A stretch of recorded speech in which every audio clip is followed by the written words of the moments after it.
What's up, everybody, and welcome to ITG Daily, the show that brings you the hottest in gaming news. I'm Drew Bosling. That's the one and the only. It is Friday man himself. It is Scott Savage. Scott, what's going on, buddy? I spent last night going through GoldenEye after I beat it, finally. Nice. Going through on the hardest setting now.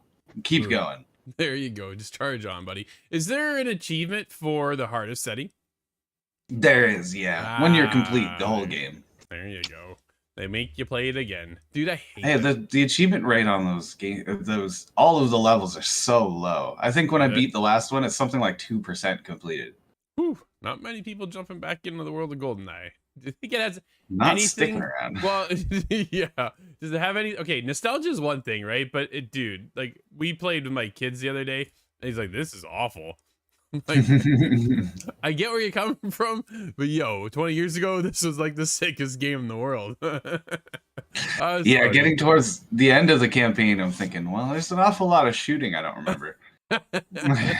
Well, what people can remember is us every day, Monday to Friday at 11 a.m. Eastern, over on twitch.tv/theofficialitg, as well as youtube.com/c/theofficialitg. But if you can't join us live, hit us up later. InsideTheGame.ca podcast services and TV streaming networks around the globe. Scott, today's show. Fntastic developer shows off more gameplay for the day before. Will the newest zombie game have legs or arms or anything to survive? We'll find out.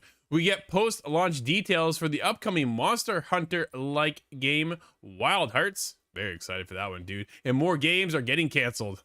It is nuts. The cancellations are flying off the shelves right now. It's crazy. That is the trend of this season, unfortunately. Isn't it? Yeah, there's one thing you could say so far, early 2023, what's going on is this game's canceled, that game's canceled, this is canceled, this game that you didn't even know about is canceled. Dude, everything's just getting shut down, right? Like, it is not. Rest in peace, Titanfall. I'm still feeling that one. Dude, that one hurt. That was a hurtful one yesterday to talk about, because you and I, especially yourself, have been waiting for more Titanfall content to come around. Apex isn't it. Like, Apex is its own thing at the end of the day. Titanfall, dude, when that dropped, I played a ton of Titanfall. There's nothing cooler than calling in your Titan. And just, man, like, there's such a good set piece. Oh, it's incredible. And then the fact that we don't have anything else. Like, I'm baffled, but it's, and then it got canceled. Scott, what didn't get canceled but delayed was what developer was Fntastic delayed the day before. But they have shown us new gameplay. David Carousel over at PSU. The day before, it was originally announced at the beginning of 2021, set to release on PC in June of 2022 and on consoles, PS5 included, at a later date. That's because it's coming to Xbox and Xbox Game Pass, Scott. I'm almost positive. June 2022 came and went, and with no release for the day before. And just this January, after months of radio silence, it was pulled down from Steam due to the developer claims a trademark dispute with the game's title. Fntastic, the developer Fntastic, was meant to reveal more gameplay just before its removal and delayed the release for the footage due to the issue. Now it's finally out for all to see. Scott, you and I we've checked this out. What are your overall thoughts of the gameplay, 10-minute gameplay trailer? Yeah, there wasn't an awful lot to show. That's really the takeaway from it. But what I had seen was movement. We both commented on this. It looks very much like The Division, but a very lower poly version of The Division without, and this is the part that gets me, without the hand on the door. That's the big standout from The Division trailer was that moment. But in addition to hey, that's a very good scene. They shown off a little bit of the world, and you can see it's dilapidated, kind of what you'd expect. But the crafting system, I get that it's a post-apocalypse, but I think I'm just tired of crafting. I enjoy the crafting element. I really do. I want to go out and I want to forage. I want a purpose, though. I don't want you to just kind of stumble stuff, come around. Like, there's certain games that you're in, survival games, and all you do is pick up the same material over and over and over again. I want a purpose. Yeah. I'm like, okay, if I want to craft this, I need to go somewhere to find it, right? Not just venture out and I'll gather up all this stuff in this area, and then I'll go to my bench and build something. I want a purpose. I'm hoping that they can bring a purpose. But, dude, I got to be honest, I'm pretty doubtful here. This is I was waiting, as I'm watching the trailer, I'm waiting for that moment of, oh, this is cool. And it never came around, right? Like, I was waiting for that. Where's that punch to highlight. It is just two people walking through the city, stopped at a workbench, and then continued on walking down the street. I Right? think there may be 3 or 4 zombies that are taken quite quickly, but there was no horde or rush or anything. And that's what I was waiting for. I'm like, okay, is there going to be like a bunch of these these zombies just going to hoard them all at once, and you're going to like just, are you better off to run? Where is that? Instead, you got at the end of the trailer, you've got like 4 or 5 that you can see that they're creeping around, and they chose to go around them. I'm like, oh, I like that. That's cool. We don't have to engage if we don't want to. Sometimes you don't have a choice. They just come running at you. Headshots look to be pivotal here, Scott. Couple shots to the chest, they're still coming at you. Headshot, down they went. I'm like, okay, cool. Headshots matter. I like that. That's proper. Well, especially in the lore, considering zombies, headshot is absolutely necessary. You just never quite know, right? They did show off some of the crafting, though, when it gets into the gun mechanics, how you can break everything down and then kind of readjust it to your own settings, your own liking, which I kind of appreciate. I do like that kind of stuff, but I want that purpose of, hey, I want to get a better stock. Let's go out into the world and look for that stock. Will we come across it? Maybe we don't. Maybe we do, but we have a purpose. And I want to see, dude, here's the thing. A lot of the developers now will showcase, here's a gameplay trailer, but with voiceover video from the developers talking about the game. There's none of that. Yeah. It is just, here, I'm clipping 10 minutes of us walking through the world. And that was it. I was like, this is really underwhelming. Like, really underwhelming for me. And this is too bad. And like you say, though, right? Less graphic fidelity. It's lower poly count when it comes to comparing it to the Division, which is seen around the industry. I think at this point, how it's being compared to the Division, right? We're watching The Last of Us right now on HBO or Crave for us over here in Canada. Well, the graphics are excellent. Well, you're now coming out. We're already had The Last of Us 1. We've had The Last of Us 2. We've had the Division 1. We've had the Division 2. The competition is hefty, right? People have been playing DayZ for years. This has me excited for State of Decay 3, right? Like that's that's funny, actually. I see that. Right? That's to me, I feel like State of Decay 2 brought an impact of, oh man, we gotta be careful here. Where this trailer just seems somewhat underwhelming a little bit, and I was hoping to see more. You get 10 minutes to show, you have the spotlight. You have 10 minutes of a spotlight to showcase what you got. And here it's just like, any game can do this. Like anybody, there's no wow factor here for me. And that's kind of where I was like, I was hoping for a little bit more here. I've seen a little bit more on this being pulled down from Steam. There seems to be a disagreement because I've seen the developers post a little bit on Twitter, and they seem to contradict that story. That it was a planned pull down, and because they knew they would need more time. The story gets slippery the more you get into it, and it's really disappointing. Because I feel like this is going to be abandoned. Yeah, it's funny because I was thinking in the back of my mind, this feels very much like in the realm of Blue Box and how they kind of just put themselves in a garbage truck on fire situation. And I'm feeling like we're starting to kind of creep into that territory here. We do have an actual new release date of November 10th. So that is a possibility of this actually coming to PC and console, Xbox console. I don't know now if that, because they've changed the date, we don't know if we're getting both consoles with Xbox and PlayStation. They were supposed to release on day one, PC, Xbox. Is that still remain? Probably a contract says yes, but we don't actually know the full details. But dude, time will tell. I'm definitely interested. I can see a couple of us heading out to venture into the world to give this a go, right? Will it gravitate and hook us and pull us into the world? I don't know. What's the backstory? What's going on? There needs to be a lot more fleshed out here. And this 10-minute of generic gameplay just isn't going to cut it. But what does sound for me, Scott, and I think it does for you too, is get me a little excited, is Wild Hearts will have free post-launch content and no microtransactions. It's claimed. Chris Scullion over at VGC. I think we heard that in the squad, unfortunately, that reversed course, and they did add microtransactions, but I'm just very skeptical. I'm a pessimist, I see. Yes, you are. The game's executive producer, Lewis Harvey, was taking part in a Reddit AMA session when he was asked what players could expect in terms of in-game monetization. Quote, at post-launch content will be free, including new kimono and more, end quote. He replied, adding, quote, We don't have any plans to feature microtransactions, end quote.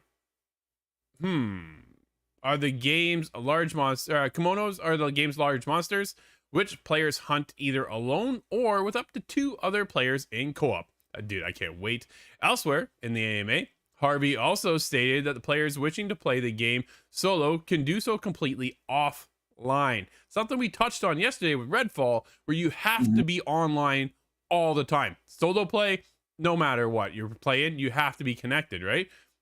Here, you don't have to. And there is a post-campaign end game with more powerful kimono, which will be expanded with the free content updates. Okay. Dude, I'm excited. He also that's a very big parallel to to Monster Hunter as well. When you get through the Monster Hunter storyline, you end up hitting S tier, and that's where they add and add and add. That's where the real challenge is. He also confirmed that the PlayStation 5 and Xbox Series X version would offer a default performance mode of 1080p at 60 frames per second, as well as an optional quality mode offering up to 4K at 30 frames per second. Not all of Harvey's answers were positive, however, as well as confirming that there's no female-specific armor in the game at launch. Scott, that one kind of hurts. He also noted that the game won't be supported on Steam Deck, though he added, hopefully we can get that in the future. That's cool. That's nice to see. That feature is something that they are discussing. Wild Hearts is releasing on February 17th, dude. We are not that far away. I'm pretty pumped, I gotta be honest, for this game. I always play the female precisely 2 weeks away. Yeah, dude, we're in a busy month. Like, I was just thinking that there's a lot here to kind of we're covering. We'll see what all kind of comes in my email box and what games we'll be covering. But fingers crossed. We have a list that will keep us going for the next 6 months. That are just dude, they're nonstop, and some of these games are massive. And really, I can see us going in and day out right now with the launch of Wild Hearts. If they have daily challenges too, dude, I'm gonna be there. Like, I want to be in this world. This looks super cool to me. And we just jumped back in to Dauntless. That's what it was. Dauntless, and we were just like, this isn't quite cutting it, right? Like, there is something that's just, what are we missing here? And I think the graphic style feels somewhat outdated now at this point. When that came out, that was like the Fortnite Crave times, right? Where this cartoonish like art style, which is cool. I still do appreciate it and like it, and it works. But now I just kind of want something else, right? And I think this is my something. I think what you're feeling in terms of Dauntless specifically is what I would like to call baby's first Monster Hunter. Yeah, it's great. It's a good game, but it's very shallow and it doesn't have much of an identity of its own. Well, granted, Wild Hearts, however, has incredible identity of its own. Yes, I feel in Dauntless a lot of the monsters just felt really the same and repetitive, right? We jumped in the other day, and my brother's like, "Yo, there's a lot going on. There's a ton of new content that they've been updating over there for Dauntless. Like, if you're still there, a lot of people were there. We had no problem getting into a match. Like, we were short one person, I think, or something. And then next thing you know, everybody else kind of like there's a whole other party that showed up. Like, that game is alive and doing well." And there's a lot of content to dive into if you want to. Like, they added story lore and a whole bunch of other stuff now. There's a lot. Because I remember playing last year going, man, there's a ton of stuff going on. Came back this year, I was like, yo, they've added even more stuff here. This is cool. But the world of Wild Hearts is kind of where I'm like, yo, this looks awesome. Like, this is kind of... it looks excellent, first and foremost. Yeah, dude, I can't wait. I really, I can't wait to play this game. Looks like it's gonna be a ton of fun. It's something I can find myself really kind of. We do a segment on the show called Level Up, where we kind of help people out with getting started with games and tips and tricks and things like that. And this kind of, I can see us diving into this and kind of taking care of some of that along the way. Here's what you should be building. Here's what kind of help you get going. And dude, I'm excited. I'm very very excited. I'm wondering how long it takes for a certain friend of mine to break the game, figure out what is the cheese, and use it. But in Dauntless, that turns out to be a fire hose effect with one of the weapons. It just fair enough. Ridiculous. He's very good at doing that. It's incredible how well he breaks stuff. Yeah, it's funny how they just don't. It's funny. I was talking with Outriders team at one point, and they actually hired somebody who broke their game. Because he was just that good. He headshots everything when he was playing it, and they said they wiped out one of our bosses in like 20 seconds. And I was just like, what? He goes, oh yeah. I'm like, how? He goes, he didn't miss. The dude just doesn't miss. And he just like, we hired him. Like, I mean, that was it. I was like, that's fair. So yeah, there's Oh, well, let's wrap this back around to Titanfall. Respawn, if you're listening, I have many ideas. And check my stats out. yeah. I'm no slouch. There we go. Scott, we do have some unfortunate news moving into the world of the continuation of canceled games. The future of Knockout City. This is over at the EA blog. Hey, all you brawlers out there. I'm here to share with you some major information about Season 9 and the future of Knockout City.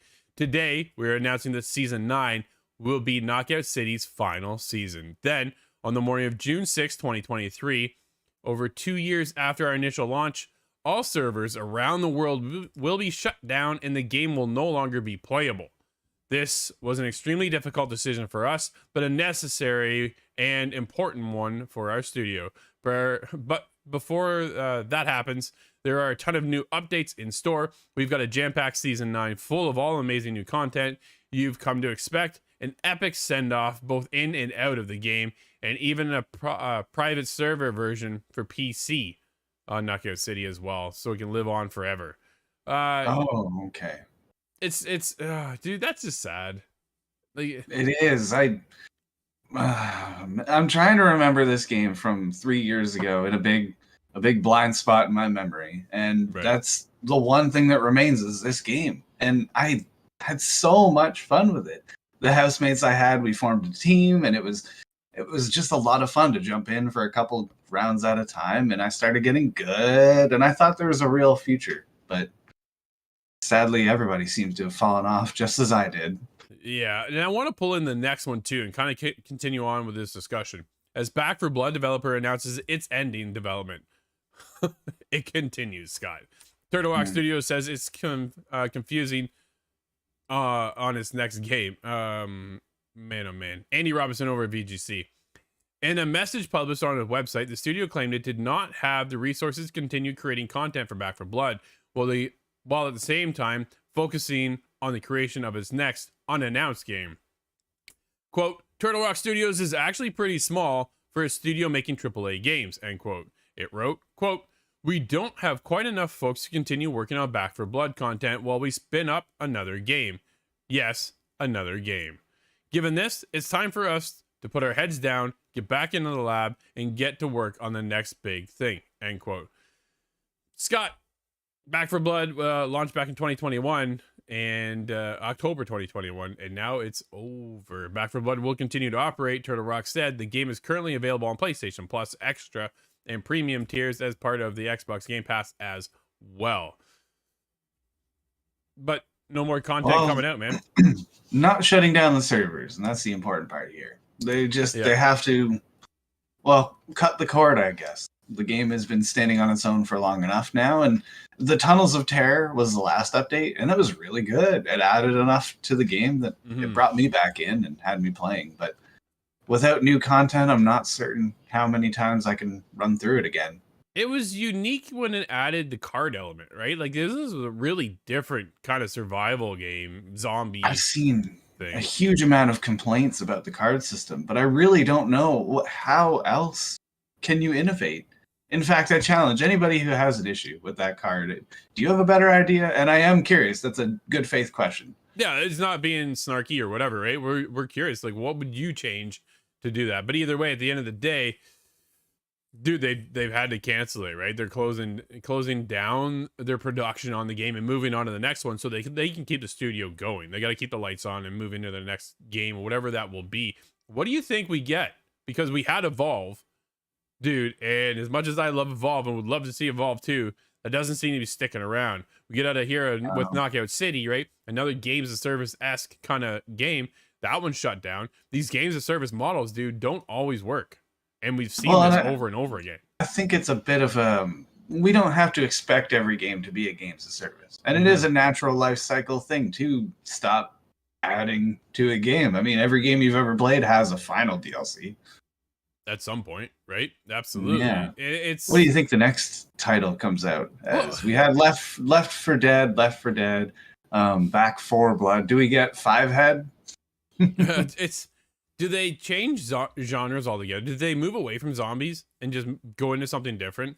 Do they go single player focused only? Or do they keep a Mm. multiplayer element to their games, right? They've always been multiplayer heavy all the time. And Left 4 Dead was a staple within the industry, hands down, Oh, that's so right? good. Exactly. Everybody loves Left 4 Dead. And then, dude, Evolve was my go-to game. I love that asymmetric. One is a monster, the other everybody else is out there, and they're hunting down the monster. That teamwork to hunt down, and if you could roll with the party, like there's nothing more Oh, it exciting, was so right? good. It's wild to do that and to have your buddy, your friend, be the monster at the same time. Like we did that with Ghostbusters right now. That's what Mhm. Ghostbusters Spirits Unleashed is what we do right now to have that Oh, kind of fun, right? and It's Predator. Predator Hunting Grounds was, Predator was good. yeah, it was a good one too, right? But these Friday the games aren't 13th lasting. remains my favorite, Does but it? Dude, it's still Evolve for me, and yeah, I don't think we'll ever see another Evolve, which is unfortunate. It didn't have the staying power, and here that again, games as a service. It was really just ahead of its time. I think that's really the yeah, issue. yeah. Well, what's ahead of his time was Gears 6 is reportedly the Coalition's next game after two other titles were canceled. More Man, cancel. here we go again, right? Another game canceled, another one in the whatever new IPs they were coming out with. This is Tom Ivan or VGC. The Coalition was reportedly shifted its full attention to the next entry in the Gears of War series after two other games in development at the studio were canceled. During the Game Mess morning show on Thursday, Giant Bomb reported Jeff Grubb claimed Xbox Canadian studio was now full steam ahead on Gears 6. The Coalition said in May 2021 that it was preparing to transition to next-gen development using Unreal Engine 5. And shortly after, a LinkedIn profile, one of the studio's level designers claimed that they had been working on a new IP. Well, Scott, here we go again. More cancellations. And I touched on this the other day saying Xbox has studios that work on only that kind of game, right? Coalition, you Yeah. guys get Gears. 343, you get Halo. No matter how well it turns out, because we've seen Halo suffer immensely right now. And Right now, I do have to credit the Halo 4 was pretty good, but it tried to do something different, and a lot of people didn't like that. Halo 5, again, tried to do something different, and a lot of right? people didn't like that. But I appreciate their tenacity to try something new. Yeah. And it's also interesting that Xbox does not hide this at all. The Coalition of Ordered Governments, that's what COG stands for. That's in lore for Gears of War. Yeah. And that's what the studio was for, was for Gears. So the fact that they were working on new IP was already shocking. But we're starting to see that open up a little bit too with Playground Games currently working on Fable. Mhm. Where the status of that game is at right now, nobody knows. But we'll find out hopefully sooner than later. But here we go again. Gears 6. Dude, Gears 5, fantastic time. Had a blast. Absolutely loved it. Can't wait for Gears 6. But it sounds like it's super, super early. It's not coming around anytime soon. Dude, we do have a couple games out today. What do we have, my friend? We have Heirs of the Kings, that's on PC, Xbox One, X, and S. Pets at Work, I love the sound of that. That is getting its console release on PlayStation 4, 5, Nintendo Switch, Xbox One, X, and S. Helvetii is on the PC ecosystem as well as Linux. Again, you don't see that often. I Nope. have to highlight that. PlayStation 4 and 5 as well. And Spellforce Conquest of EO is on for PC today. There you go. Scott, what are you playing this weekend, man? Oh, I have to finish up a lot more of this this game for review. I don't want to talk about it quite yet, but there's a lot to it. Yeah. I'm on the same boat, except mine's not nearly as long as yours. Actually, I'm almost done. So, Oh, yeah. oh, good. You have to clear your schedule. We're busy. Yeah, certainly are. Dude, I'm still jumping back in the world of Hitman though. Freelancer has got me hooked. I completed Oh, another I target have last to. night. Oh, it's so much fun. Yeah, I got you hooked into it now, didn't I? So That's right. that's good to see. But Scott, just like that, our show is over. Everybody, thank you for hanging out with us. This has been ITG Daily, the show that brings you the highest in gaming news. You can always join us live at 11 a.m. Eastern over on Twitch and YouTube at the official ITG. But if you can't join us live, hit us up later inside the game.ca podcast services and TV streaming networks around the globe. Until Monday, everybody, I'm Drew. That's Scott. We'll see you inside the game.